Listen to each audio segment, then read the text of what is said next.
This is Down the Rabbit Hole, where we question the mysteries and nature of reality. I'm your host, Justin Perry.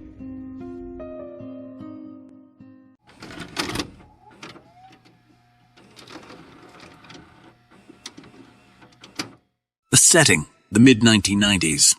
On a rural road in Mississippi. It was springtime, just a few months before we were to graduate high school and leave everything we ever knew behind. My best friend's dad owned a used car dealership.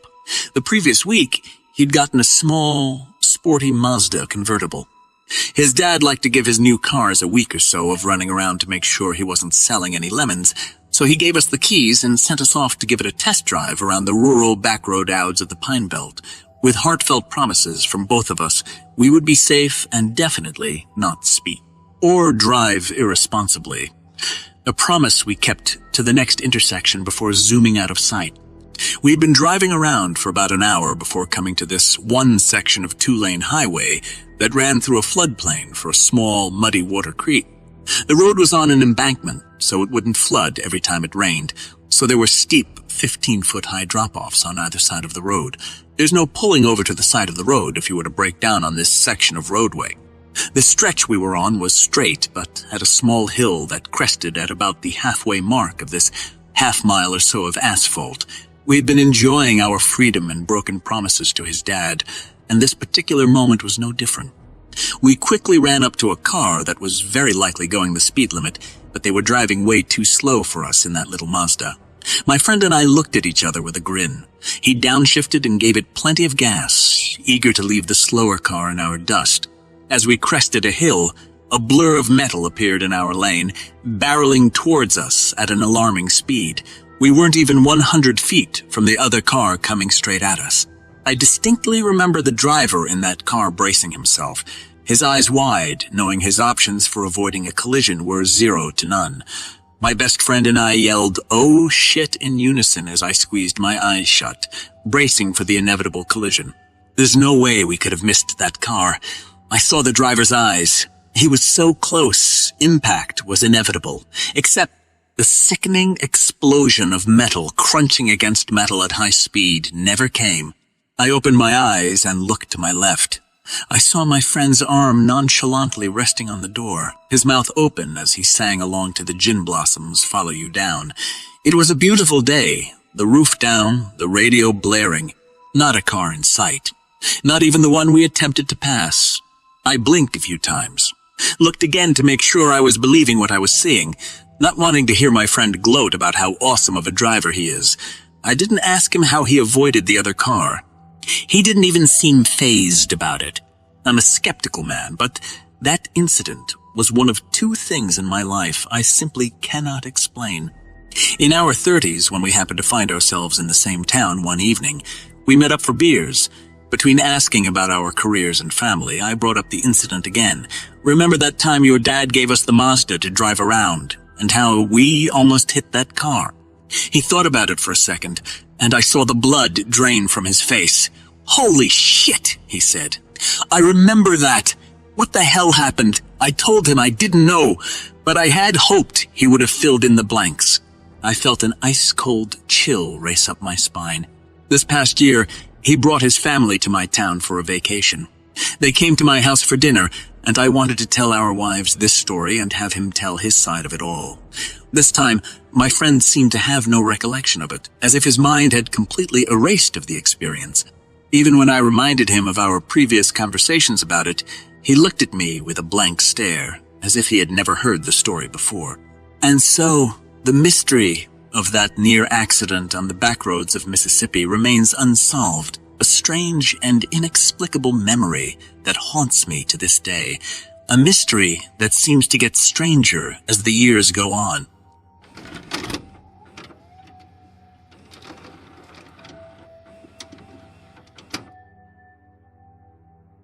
A couple of years ago, my mother and her boyfriend were sitting at the table talking over coffee and cigarettes, just like any other day.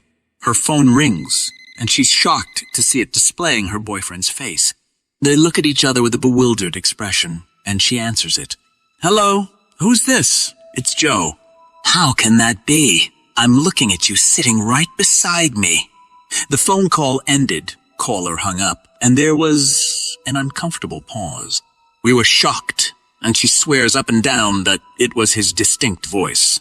We checked the call history, and sure enough, it was his number that called. Creepy just doesn't quite cut it. Joe's phone was sitting on the table in front of him. It had no record of calling out, and he hadn't yet used it that day. You could pick his voice out of a crowd. It's unmistakable. We called the number back, and Joe's phone rang on the table. Strangest day of my life.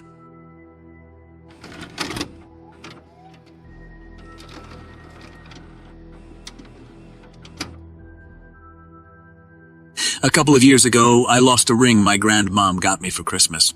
I wore this ring 24/7 and rarely ever took it off. However, when I did take it off, I always put it in the same place so I wouldn't lose it. This ring meant a lot to me because, sadly, my grandmom passed away from cancer shortly after. One day, I remember looking down at my hand and starting to panic because my ring wasn't on my finger. Before getting really upset, I went and checked my usual spot where I put it, but it wasn't there. I remember telling my family and having them search the whole house.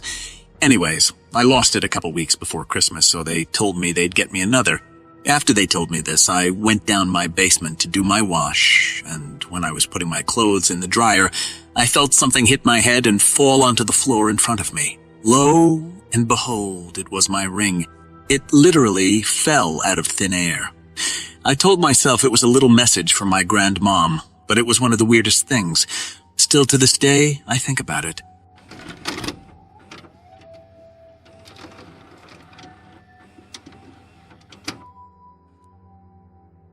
Last Friday, I was bartending. It was later in the night. We were slowing down. It was just myself and one other bartender. She was doing things like stocking and cleaning while I was talking to and dealing with customers. A lady sits at the end of the bar, orders one drink, and asks to cash out. I hand her check. She hands me her card. I put her card in the chip reader. The credit card slips print. I hand them to her. I see her put her card back into her wallet, and she thanks me and then signs the slips and gets up to leave. I reciprocate the thanks and pick up the credit card slips from the bar to enter my tip. 30 minutes later, I'm back at the computer, and I see a card sticking out of the chip reader and 2 slips printed. It was for the same tab that the lady had already paid, and the system we use makes it impossible to cash out the same tab twice. I went to check my credit card slips to make sure I wasn't hallucinating, and sure enough, there is the slip where she entered a tip and sign. The next day she comes into the bar really confused and says, "I could have sworn I put my card back in my wallet last night, but I can't find it anywhere, so I just wanted to check and see if I left it here by chance." I explained to her that while I did have her card, I absolutely watched her put it back into her wallet, and we both kind of lost it a little for a second, unable to come up with an explanation for how the whole event occurred.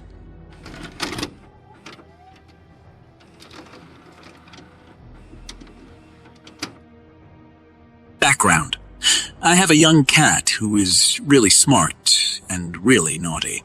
She's allowed outside during the day, but she's also afraid of birds. So she prefers it if me or my partner are outside with her. However, she really wants to be out at night. So bad. And she knows she's not allowed. She used to try to bolt if the door was opened even for a second, but we wised up to her and now she tries to be stealthy.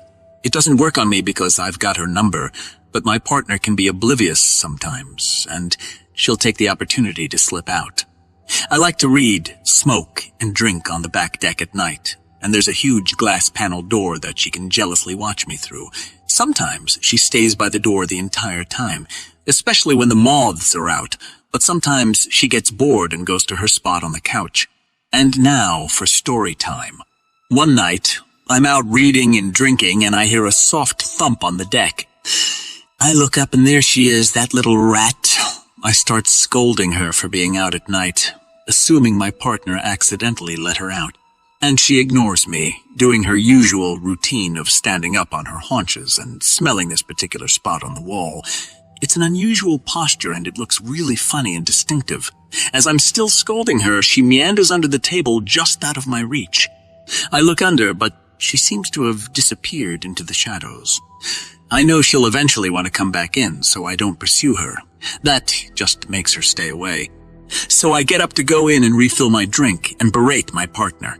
And what do I see? She's in her spot on the couch, completely passed out asleep. I start yelling for my partner, and she wakes up slightly looking at me through drowsy eyes. I saw her outside less than 2 minutes ago, and my partner said they hadn't gone out at all recently. I wondered if there was a cat who looked like her, but she's so distinct down to her extra hangy primordial pouch and silly little quirks, and clearly the cat outside knew me and was comfortable with me. We also don't have many strays around here because we border the wilderness and they can't survive. I know all my neighbors' cats, and they definitely don't look or act like mine. I know what I saw, and I saw my cat outside, but when I went inside, she was sleeping on the couch. Was she astral projecting? Was I seeing into the future or the past? Or does my cat have a doppelganger? I guess I'll never know, but it really freaked me out.